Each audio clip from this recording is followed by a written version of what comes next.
So the shoo-shoos got eaten. And basically, I think what Ian thought was, well, if he'll eat that, he'll eat anything. And they were in, I'm just opening up my Atelier de Dos box here, which you must go to. If you've never been there, please make your way to Atelier de Dos, the best bolo de Belém and generally cake shop, I think, in all of the country. When Filomena was with me on Sunday, and I really wished I'd grabbed some extra thing. I didn't know she was coming on Sunday a couple of days ago.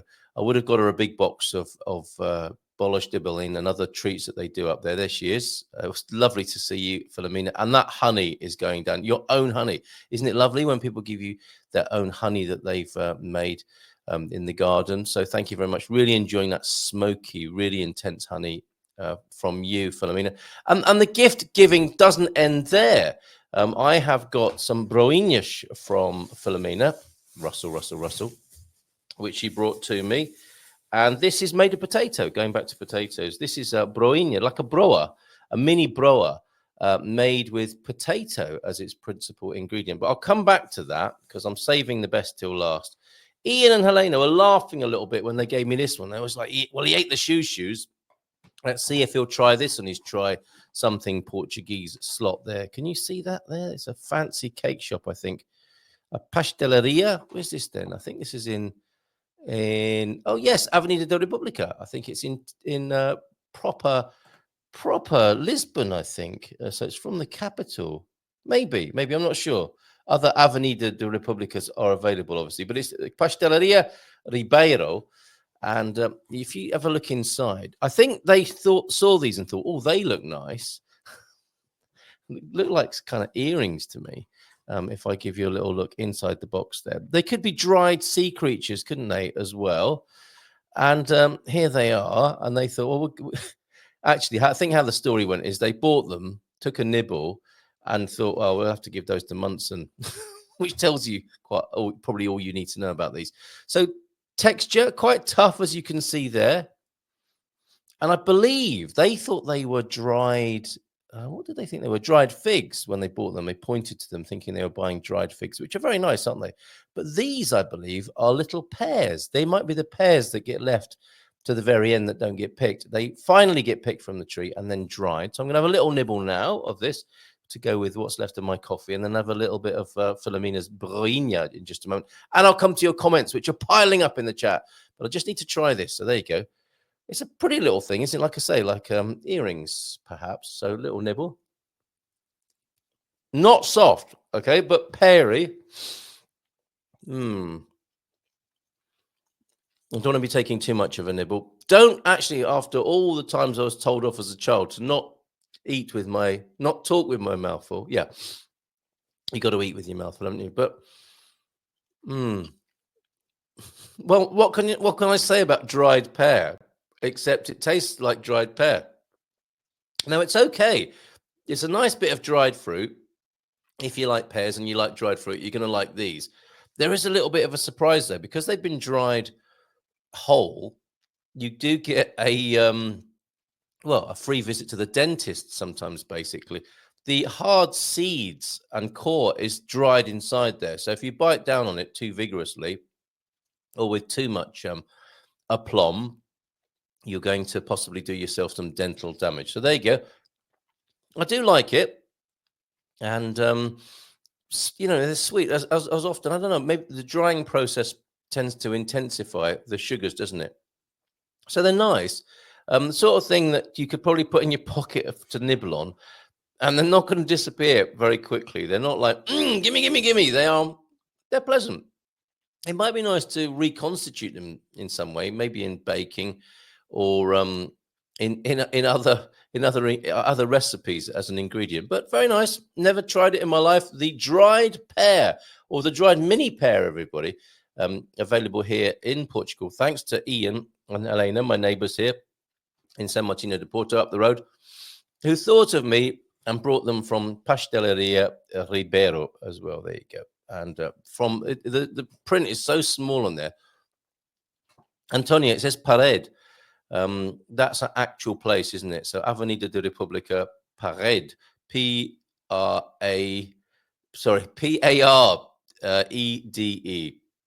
So there you go. Thank you very much for that. I'm going to have what I'm going to do is I'm going to finish my mouthful and play you the rest of the video that you've seen in the opening sequence that Pam sent me, and that'll give me a chance to clear my palate for the next tasting bit.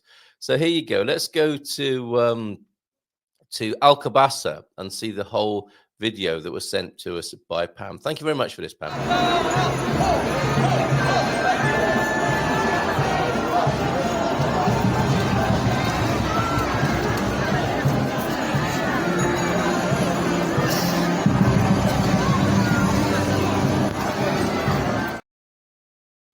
Not quite long enough for me, given the current mission that I'm processing here. But what occurs to me about that parade in Alcobaça, it was in the daytime. Now, wouldn't you think?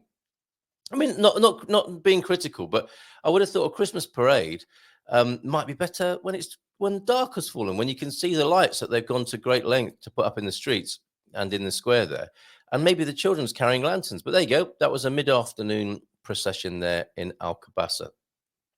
More to try, broinhas made with batata this morning. Good morning to you, Randy, who's in. Thanks, Randy, for your events. Did you go to any of them? The events that you sent us on Friday, shared those.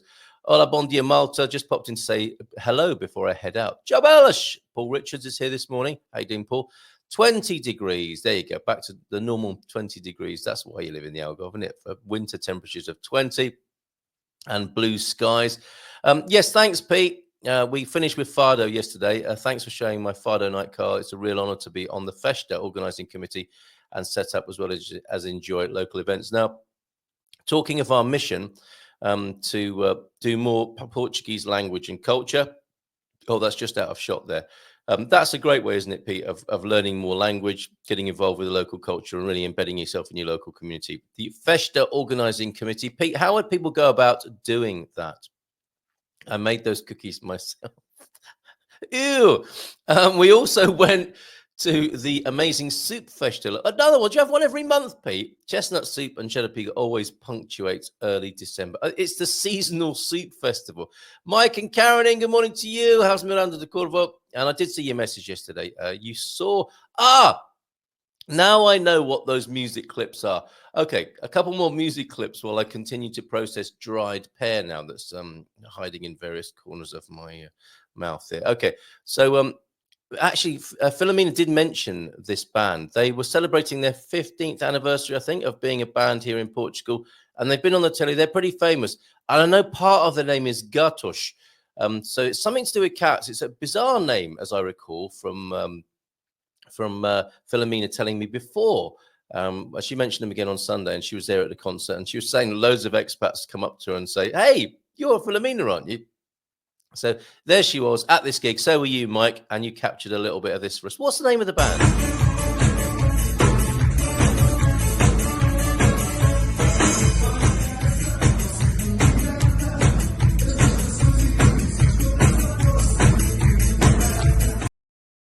Oh, there you are. And a little bit more.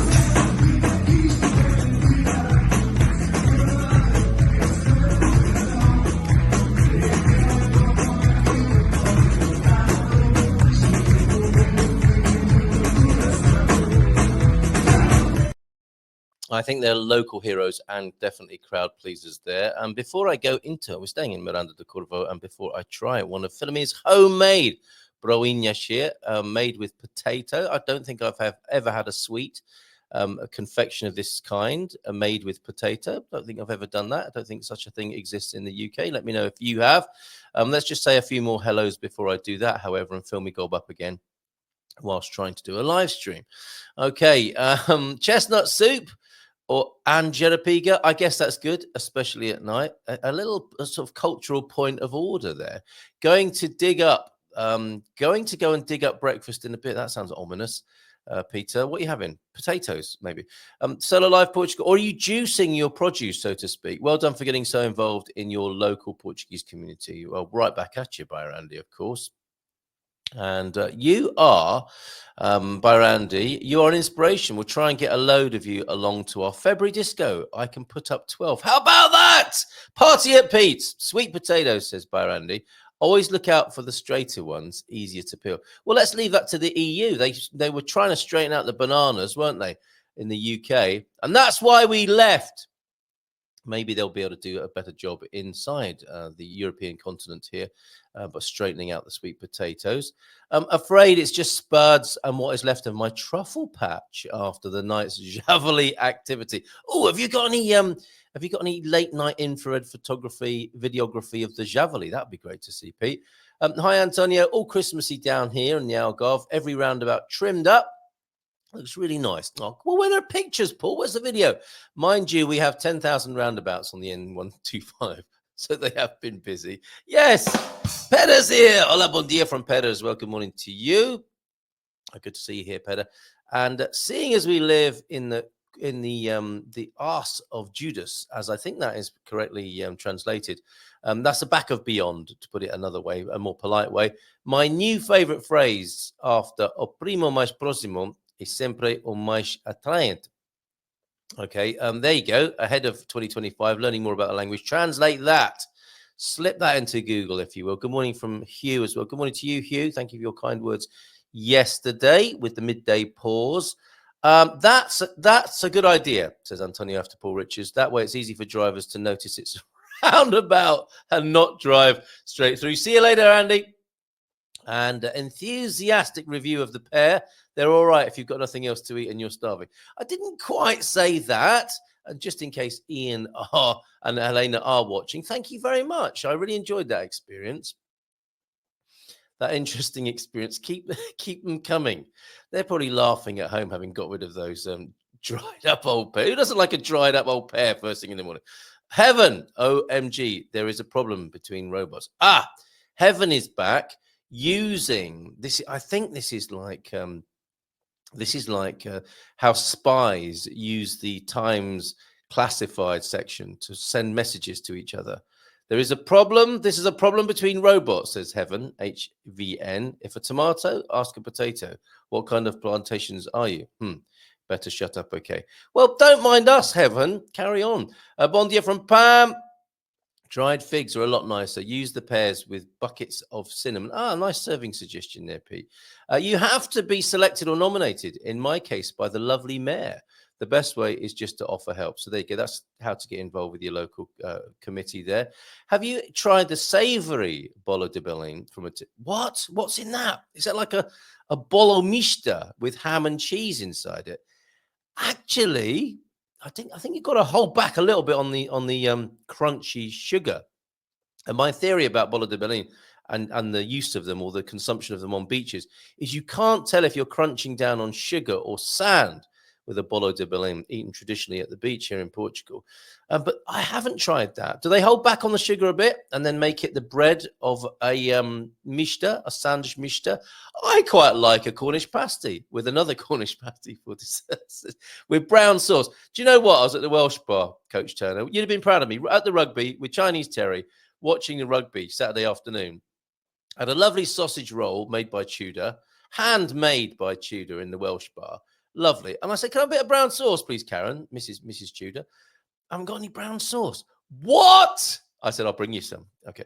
Gemini Bradshaw will say, good morning, everyone. Even, exact, none is really. I didn't realize it was haiku morning this morning. Heaven, what's going on in your world?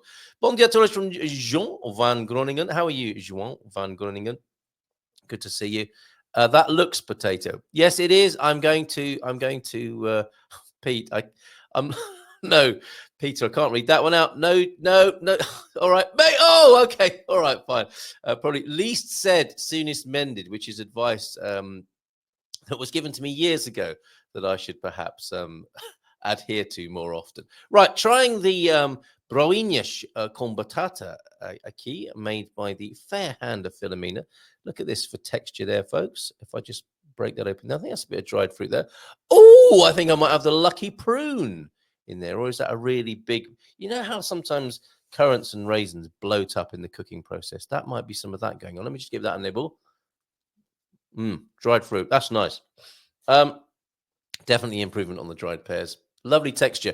And I was given this, Filomena, if you're watching, you're probably thinking, Carlitos, you should have eaten those on Sunday night, not kept them until Tuesday morning. But anyway, I'm going in. There you go. Baking with love. Mm. Excuse me. I'm going to play play you something else while I enjoy that, and then come back to you in just a moment. Something of. Oh yeah, here you go.